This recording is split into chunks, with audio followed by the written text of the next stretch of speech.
హరే కృష్ణ. అందరికీ స్వాగతం. ఓం అజ్ఞానతిమిరాంధస్య జ్ఞానాంజనశలాకయా చక్షురుద్ధమేన తస్మై శ్రీగురవే నమః.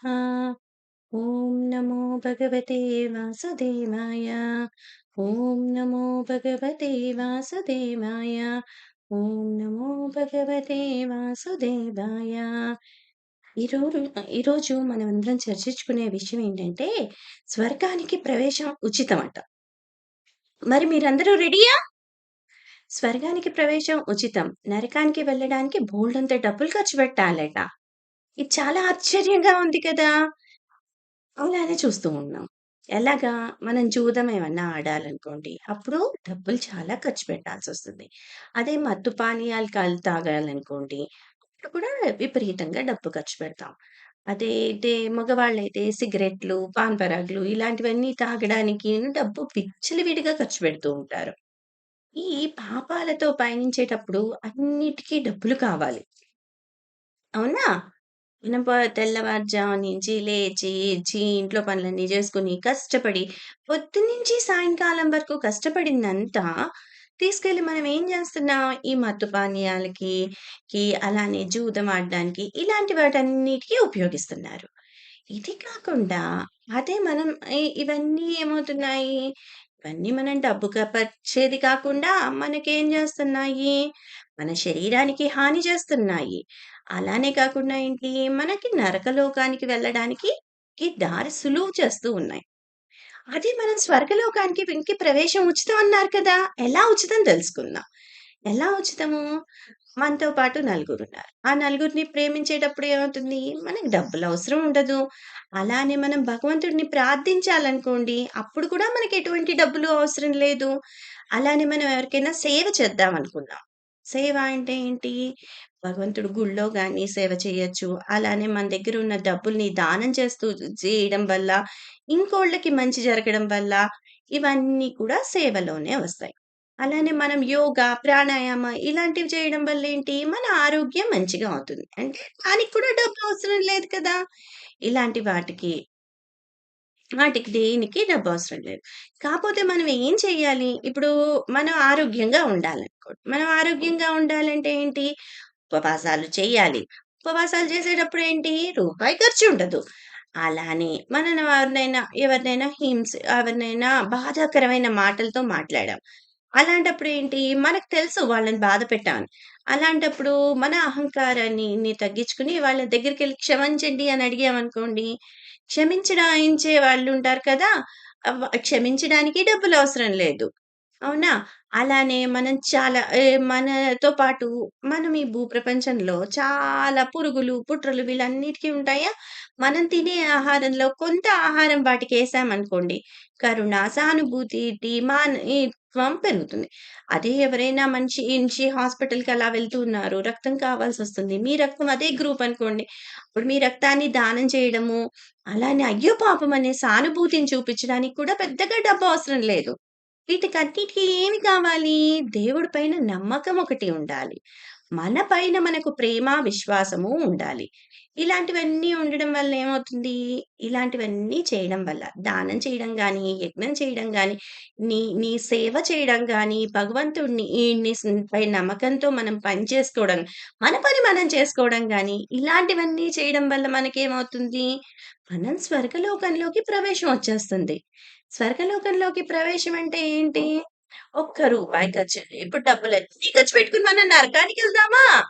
కాదు కదా! డబ్బులేమి ఖర్చు పెట్టుకోకుండా శుభ్రంగా స్వర్గానికెళ్ళిపోదామా? స్వర్గానికే ఎళ్ళిపోదామనుకుంటాం ఎవరైనా. ఒక్క నిమిషం ఆలోచించండి. ఎవరైనా నరకానికెళ్తానంటున్నారా?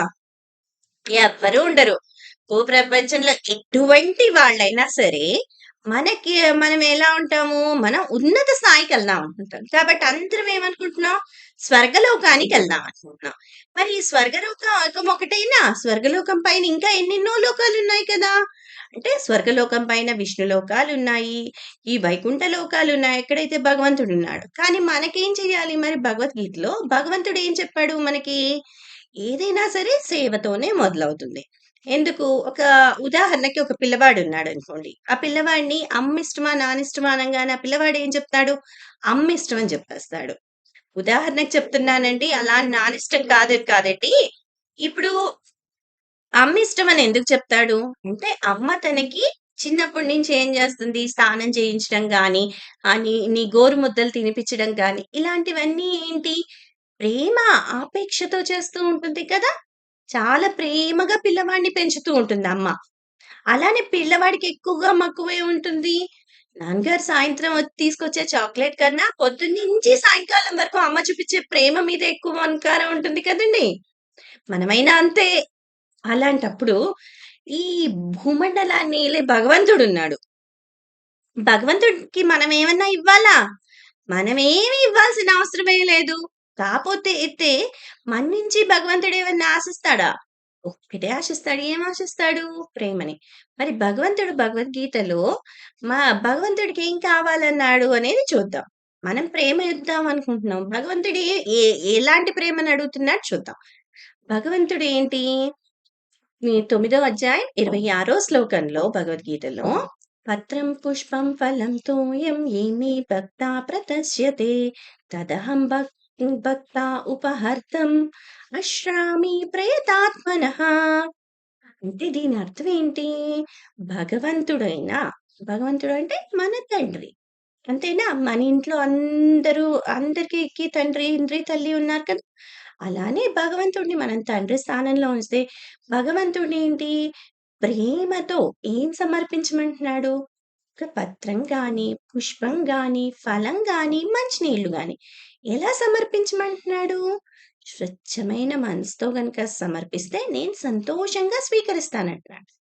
నేను సంతోషంగా అంటే భగవంతుడికి ఏమన్నా తక్కువున్నాయా? భగవంతుడు పక్కన ఎప్పుడు ఏంటి లక్ష్మీనారాయణుడు. నారాయణ్‌ని పూజ చేస్తే లక్ష్మీదేవి ఏం చేస్తుంది? లక్ష్మి ఇచ్చేస్తుంది కదా! భగవంతుడికి అంటూ ఏ లోటు ఉండదు. కాపోతే మనకున్న లోటుని భగవంతుడు పూర్తి చేయాలి. అవునా? ఇప్పుడు స్వర్గలోకం వరకే మనం వెళ్తున్నాం. స్వర్గలోకం పైన వైకుంఠ లోకాలున్నాయి కదా! మరి ఆ వైకుంఠ లోకాలకి భగవద్ధామానికి ఎళ్ళాలి అంటే మనం ఏం చేయాలి? సేవా భావంతో చేయాలి. ఎంతో ప్రేమతో భగవంతుడు అయ్యా! ఇప్పుడు చిన్ని కృష్ణుడిని మనం ఇంట్లో పెట్టుకున్నామనుకోండి లడ్డూ గోపాలన్న. భక్తితో తండ్రి నా దగ్గర ఈ కొన్ని అటుకులే ఉన్నాయి. ఈ కొన్ని పాలే ఉన్నాయి. ఈ కొన్ని పాలు తాగేసి కడుపు నింపుకోవయ్యా అంటే ఎంతో సంతోషంగా నింపుకుంటాడు కదండీ మన బాలకృష్ణుడు. అలానే భగవంతుడు అని తుడికి ప్రతిసారి మనం భక్తితో ఏది సమర్పిస్తే భగవంతుడు కూడా అంటే భగవంతుడు ఎలాంటి వాడు? ఆయన భక్తులకి ఎటువంటి ఆపదలు రాకుండా ఆయన రక్షిస్తూ ఉంటాడు. ఇప్పుడు మనం ఒక బావిలో పడిపోయామనుకోండి, బావిలో నుంచి పైకి తేలాలి అంటే ఒక తాడంటూ ఉండాలి కదా!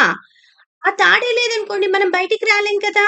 అలానే భగవంతుడు చెయ్యి అంటే భగవంతుడు అభయం ఉందనుకోండి, మనం ఏ పనైనా సరే విజయంగా సాధిస్తాం. అలా మనం భగవంత్ ధామానికి వెళ్ళిపోవాలి అంటే భగవంతుడికి ఏం చేయాలి? అందరికీ అందుబాటులోనే ఉంటాయి కదండీ! పుష్పాలు అందుబాటులోనే ఉన్నాయి. పుష్పాలు అందుబాటులో లేవు. మీ ఇంట్లో ఉండే పండేదో ఉంటుంది కదా! పండు పెట్టి నమస్కరించండి. అది పండు కూడా లేదు. మరి ఏం చేద్దాము? తులసీ పత్రానికి ఏం డబ్బులు ఒక్క రూపాయి కూడా ఖర్చు పెట్టక్కర్లేదు కదండీ! మన ఇంట్లోనే చిన్నగా మొక్కేస్తే పెరుగుతూ ఉంటుంది. తులసీ పత్రం మొత్తం కృష్ణుడి దగ్గరికి పెట్టినా సంతోషపడతాడు. అలానే అది కూడా మా ఇంట్లో తులసి చెట్టు లేదండి అనుకున్నారనుకోండి, మనకి మంచినీళ్ళు ఎలాగా ఫ్రీగానే దొరుకుతున్నాయి కదండీ ప్రస్తుతానికి. కాబట్టి ఒక్క మంచినీళ్ళ గ్లాస్ కూడా మనం ప్రేమగా భక్తితో సమర్పించామనుకోండి, చాలా సంతోషపడిపోతాడు.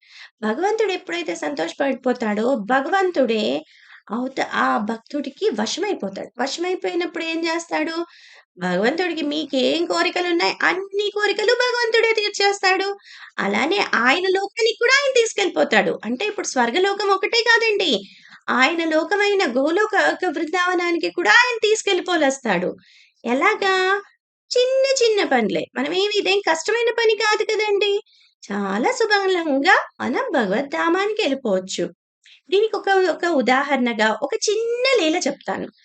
ఒకసారి భగవంతుడు ఈ భూలోకంలోకొస్తాడు కదా! కృష్ణావతారంలో. అంటే కృష్ణావతారం అంటే పరిపూర్ణ అవతారంలో వచ్చి, ఆయన దివ్య లీలలు, గుణాలు అన్నీ చెప్తూ ఉంటాం కదా! అలానే ఆయన మహాభారత యుద్ధంలో శ్రీకృష్ణుడు పాండవులు మధ్య సంధి కుదిర్చే ప్రయత్నం చేయాలి అనుకున్నాడు. అని కౌరవులు ఎక్కడుండేవాళ్ళు? హస్తినాపురానికి వెళ్లారు. హస్తినాపురానికి వెళ్ళిన తర్వాత అక్కడ దుర్యోధనుడు. దుర్యోధనుడు బుద్ధి ఎలా ఉంది? దుష్ట బుద్ధి. ఎవరేం చెప్పినా వినడు. తనే రాజవ్వాలి అనే బుద్ధిలో ఉన్నాడు. అంటే తన గర్వం చాలా ఉంది. కాపోతే అప్పుడు దూతగా వచ్చి కృష్ణుడు చెప్పిన దానికి వినలేదు. వినకుండా కృష్ణుడినేమన్నాడు, నేను ఈరోజు అతిథి సత్కారాలు నీకు చేస్తాను. మీరిక్కడే ఉండండి" అని చెప్పాడు. అంటే కృష్ణుడి మాట వినలేదు. అలా అని చెప్పి కృష్ణుడికి చాలా రకాలైన పిండి వంటలు అన్నీ వండిచ్చాడు. ఎందుకు? కృష్ణుడిని సంతృప్తపరుస్తామని. కృష్ణుడిని సంతృప్తిపరిచి, కృష్ణుడిని కౌరవుల వైపుకి తిప్పేసుకుందామనే ఆలోచనలో దుర్యోధనుడున్నాడనమాట. అందుకని కృష్ణుడు నానా రకాలు, అనేక రకనాలైన తినుబండారాలన్నీ చేశాడు. కానీ కృష్ణుడు ఆ ఆతిథ్యాన్ని స్వీకరించలేదు. ఎందుకు? ఆయన, ఆయన మనసులో ప్రేమ అనేది లేదు.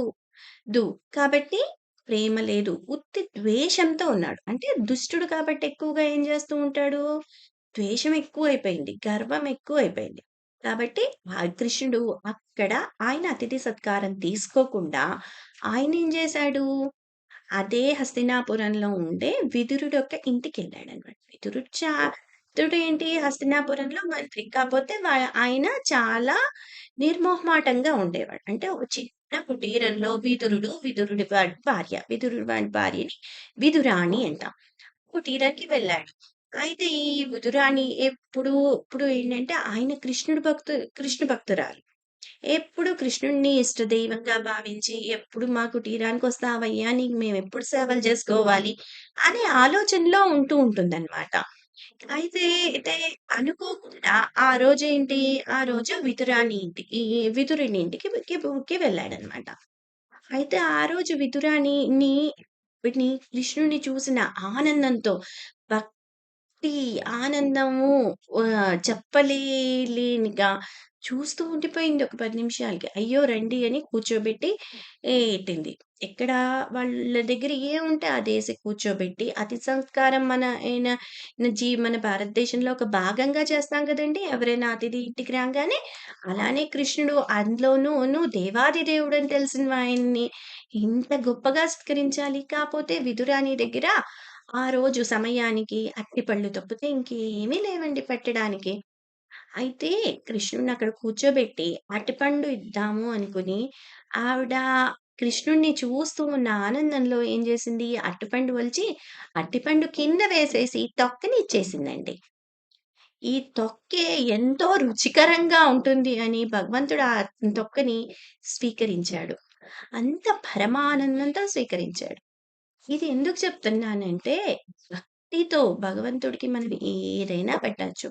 అంటే గొప్పగా పెట్టాలి. నేను ఈరోజు ఇది చెయ్యాలి, అది చేసి పెట్టాలి అనేది ఇది చేసి పెట్టొచ్చు.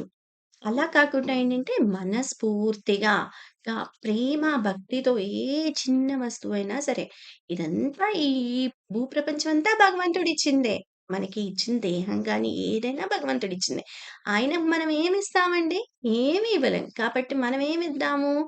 ఆయనకి భక్తితో ఏదైనా ఇద్దాం. భక్తితో ఏమన్నా ఇద్దాం. మా దగ్గర ఇవేమీ లేవండి. మేము ఇవేమీ చేయలేము. అనేవాళ్ళు కూడా చాలా మందుంటారు. చాలా మంది దీనులు ఉంటారు. అందరూ ఉంటారు కదా! అలాంటి వాళ్ళు కూడా ఏం చేయొచ్చు? నామ సంకీర్తన చేయొచ్చు. నామాన్ని ఉచ్చరిస్తూ ఉండొచ్చు. మనం చూడండి. మీ మాకు ఏంటంటే మా ఆచార్యులు మా ఒక పరంపరలో ఏదైతే చెప్తారంటే, హరే కృష్ణ, కృష్ణ కృష్ణ హరే హరే, హరే రామ, రామ రామ హరే హరే. ఈ నామాన్ని పలుసార్లు జపించడం వల్ల భగవద్ధామానికి ఒకవేళ జపించడానికి నాకు నోరు లేదు. కనీసం భగవంతుడి యొక్క రూపాన్ని చూసి సంతోషపడుతూ ఉండొచ్చు. ఒకవేళ నాకు అది కూడా అవ్వట్లేదు. భగవంతుడి యొక్క లీలల గురించి వినండి. నాకు ఆ టైం లేదు. నేను భగవంతుడినే నామాన్ని ఒక్కసారే జపిస్తాను. సరే మీకు ఆ ఉన్న సమయంలో భగవంతుడిని గురించి కొంచెం 24 గంటలు ఆలోచించొచ్చు భగవంతుడి గురించి. మనం ఏ పని చేస్తూ ఉన్నా మన ఆలోచనలంటూ మన ఆధీనంలో ఉండవు కదండీ! కాబట్టి మనం భగవంతుడి గురించి ఆలోచించొచ్చు. భగవంతుడి నామం గాని, భగవంతుడి లీలలు గాని, భగవంతుడి గుణాలు గాని, ఇవన్నీ కూడా ఒకే దాంట్లో ఉంటాయి. అంటే భగవంతుడి గుణాల గురించి చెప్పినా, భగవంతుడి యొక్క లీలల గురించి చెప్పినా, భగవంతుడి గురించి చెప్పినా, భగవంతుడి నామాన్ని గురించి చెప్పినా, అన్నిటికి ఒకటే. ఏంటి? మనకి తుదిగా మనం వెళ్ళాల్సిందేంటి? భగవద్ధామానికెళ్ళే లే లే ఎళ్ళేదానికి మనం ప్రయత్నిస్తూ ఉండాలి. ఇప్పుడు చూడండి, మనం మామూలుగా ఏమనుకున్నాము? స్వర్గలోకానికి ప్రవేశం ఉచితం అనుకున్నామా? ఉచితం అనేది ఎంతవరకు ఉంటుంది? కొంత సమయం వరకే ఉంటుంది. తర్వాత ఆ ఉచితం తీసేస్తారు. భగవంతుడి లోకానికెళ్ళడానికి భగవంతుడిని మెప్పిస్తే లోకానికెళ్ళిపోతాం. ఎంత సులభమైన మార్గం చూసారా? ఏమి చెయ్యక్కర్లేదు. ఒక్క రూపాయి ఖర్చు లేదు. శుభ్రంగా భగవంతుడి నామాన్ని ఉచ్చరించండి. హరే కృష్ణ, కృష్ణ కృష్ణ హరే హరే, హరే రామ రామ రామ రామ హరే హరే. హరే కృష్ణ.